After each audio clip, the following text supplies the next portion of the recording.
So with this, you would say, yes, this is good, but then we have some problems. First, you can see that we will have some data dependencies. As a program, if you have your instructions here, let's go to, this is op1, op2, op3. In this case, when you have a flow of execution, and in this flow, you implicitly assume that the first operation is completed before the second instruction starts, right? And then you have to then do this, and then the third. So each operation actually depends on the result from the preceding one. Okay, that's basically it's a dependency that we have in our sequential program execution. Now, when you have this idea, this pipelining idea, this sounds good.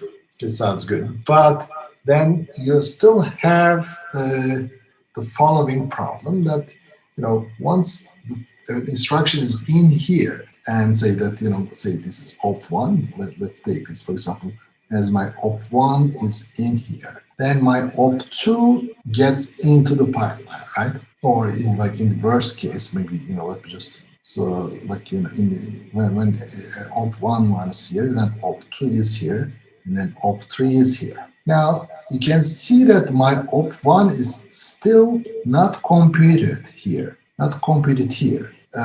Its computation has not been done yet. Okay, but op2 is started being execution, and op3 has also started its execution. So this is problematic because maybe op1 was supposed to, let's say that for example, let me say that I can say that move q, for example, 0x5 into RAX, but it's still being executed. It's not done yet. Whereas in the next instruction in line was maybe add q RAX into RBX. You can see that now it's supposed to read from RAX, but maybe this guy, for the previous instruction, has not written this yet into that.